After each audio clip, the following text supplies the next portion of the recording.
know what? I look around and I'm losing some people that were rock gods to me. I know that Elvis was a big part of you getting into it way back when, but as I look around being 55, there's a part of a wake-up call that I have that I just want to do what I want to do. I mean, it's not that I want to leave a name for myself as much as I want to do what's important to me. And let me send this to you, Bill.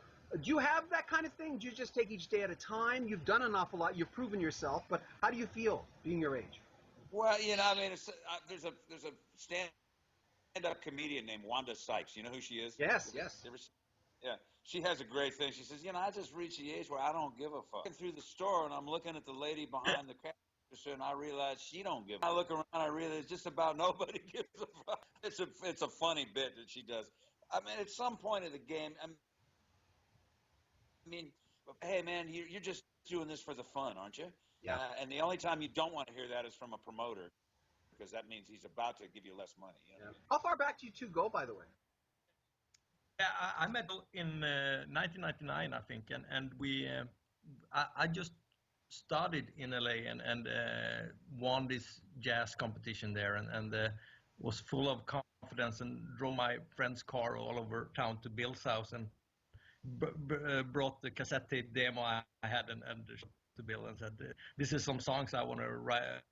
Work with you on, and we started working on that after that. So that's really cool. So just like that, though, I mean, Bill, don't you get people coming up to you all the time going, "Hey, I got this tape." How were you? Did you know about him? No, but he was, you know, he was just ballsy enough to go, "Hey, man, let's write." I said, "Well, okay, come on over." I gave him my address. He came over and he played me some stuff on a cassette. I picked one of the, I think there were a couple songs. I picked one of them. I said, "Well, let me write that one." And this is what really kind of did it for me. Is he said, "Well, you know, we'll have a vocals. We'll do the vocal on Wednesday at such and such a studio, or Thursday, or whatever it was." And I said, "Okay, I'll be there." When I walk in, and there's the band, and he was going, and there's an ISO with a mic up, and he's going, "Well, you're going to cut the vocal while the band's playing." And I was going, "Wow, this is cool." And the band was ridiculous. It was Jimmy Haslip and Russ Ferrante and I think Jeff Richmond, yeah. Jeff Richmond was playing, and I always forget the drummer's name. He was Gas. Shapiro, yeah.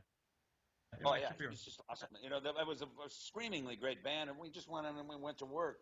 And then a little later on, he says, "Hey, we're doing this shuffle. We got this track, and we're cutting this shuffle. You write the words for it." And we don't have any. So I mean, it was just so off the cuff, and I think Peter, it just was so not L.A., and it was just something really cool about it. I just went, okay, so I wrote the words real fast. I mean, not the greatest words I've ever written. It got the song done. We got it happening in like no time at all. And I just, from then on in, every time Peter came over this way, he'd just fall by the house. And then after a while, I turned him on to Joe Williams, and Peter started working with Joe a lot. And then at some point in the game, he just said, "Let's just do an album together." And that was a couple of years ago. And I had my studio in Sherman Oaks, and we went over basically in a kind of a refurbished garage, and we went over and we did all pretty much most of the vocals over there. A couple of things here and there, but most vocals were done there. And I kind of. I forgot about it, and mixes. It was like, man, this thing has sounded great. So we've been working off and on for what, 10, 15 years now, Peter? Yeah, and the last time we toured together, it was a really successful Scandinavian run with Joseph also, and the places where we played by ourselves were packed, all of them. So that was amazing, and then we did a couple dates with Leon Russell, that old legend, but those didn't sell as good as our own dates. Yeah, our own dates did better. It was pretty nutty. Definitely, yeah. I find it kind of interesting the family, this LA scene that people talk about, and it's a sound that actually, the song Sarah was one of those first songs that someone came up to me, Bill, by the way, from that first album, that someone said, "Hey man, this is the LA sound." And I remember going, I looked in the back and I'm going, "Alan Thicke? What the heck?" I didn't realize at that point he'd written songs. But anyway, that was one of the first songs that I knew about the LA scene. And Peter, when you released your LA projects way back when, I remember having flashbacks of that because of the name, right? And I come upon the love of this music, honestly, because I like that sound. I was actually going to answer that on another question, because you asked me about one of the most underrated or records that did not earn their credits enough. Right. And I think Runaway is one of those records, I would say, I think so. and would have had a big hit with that album. The first one we really dug in on, the single album, which is really an awesome record, but it's just maybe a little more R&B oriented. Runaway was a little more, I guess what you call West Coast. Yeah. And it's weird because I didn't really know that there was a scene called the West Coast scene, and it's basically in Sweden and in Japan. And that's because the Swedes and the Japanese look so much alike. Yeah. Exactly.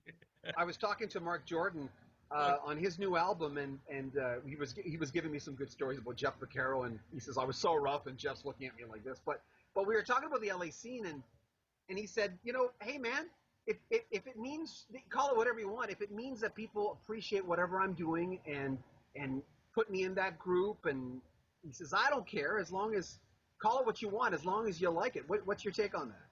Well, Mark's been in Canada for years. I don't know how LA, but I just worked with Mark on that we did together actually maybe a year and a half ago, and I hadn't seen him in years.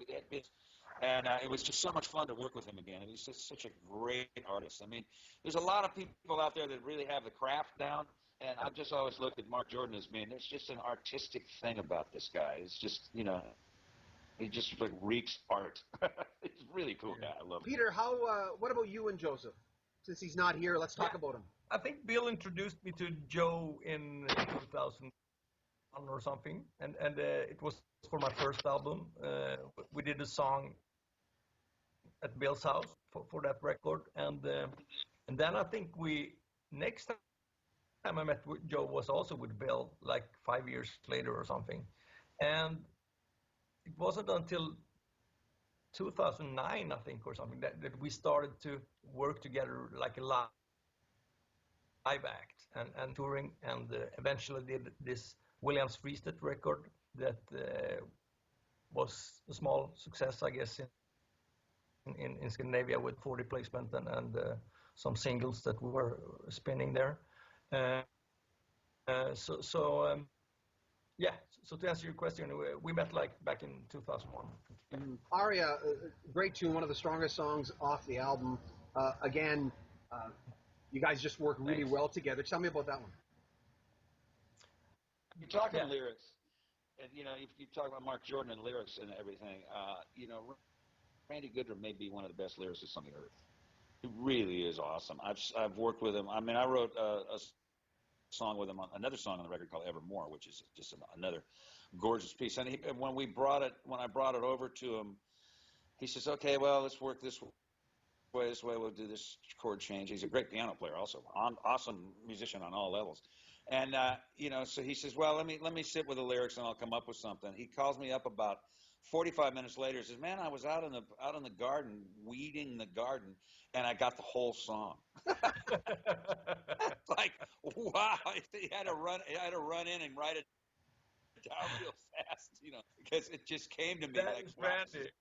Because we really needed a so we needed a word there that was, and he just said, he called up at first. He said, "How about Evermore?" I said, "That's great." He said, he called up 45 minutes later. Said, "Song's done. Come on over." And the thing is, that my writing date to write that song, that writing date, I lived in Nashville at the time, or actually in Franklin at the time, and which is right next door to Nashville. And Randy lived about 4 miles from my house. We put the writing date together at lunch in Stockholm, Sweden, which is so weird. We said, "Well, let's do a writing date." "Well, what day are you open?" "Well, it's such and such a day. I'll see you at such and such a time." And it was on the other side of the world that we put the writing date together, so I had to drive 4 miles to get to Randy's house. It was insane.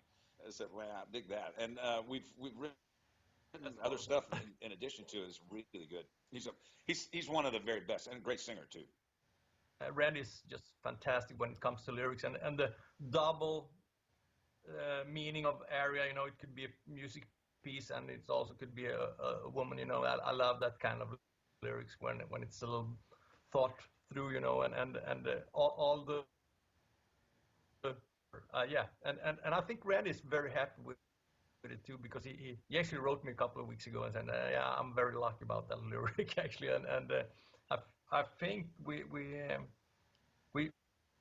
we just nailed the kind of total vibe when we recorded that song, also with a little bit of tribute to there and on the drum groove, and also with yeah, the whole production is kind of a little bit like a total track, but then builds on there, so it's a little different thing there also. So I think it's really cool actually.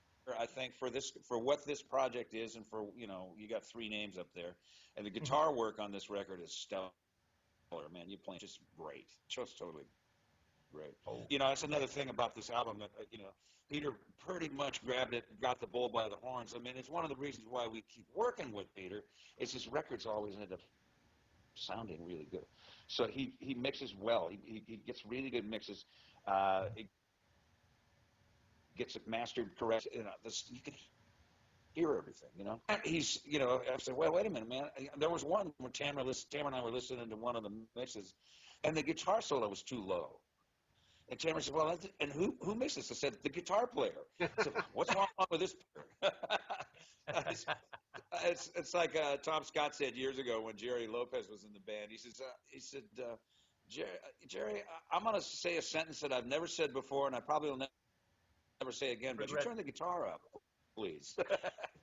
So we did the same thing. So Peter, just run the mix down one more time and bring up the guitar. What happened? So the guitar's back where it's belongs. Really stellar guitar playing on the record. Peter's, you know, he may not be running around the stage in Tendex, but he's an awesome guitar player. Well, Peter had told me to mention, I guess you like this one, Bill, off the album, Rivers of Fear. I love the cold vocal intro of this song. I've never been a fan of that, and it takes a special song for me to go, oh, yeah, because I'm an announcer. We always like to talk over the intros.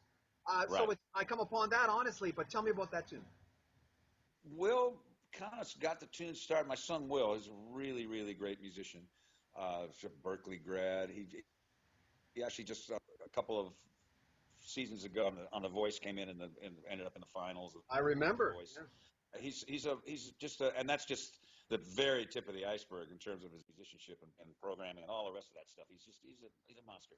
He wrote a song. This was right when we'll look back to 2001. We flew back to Boston with Will on I think it was September the 7th, and dropped him off.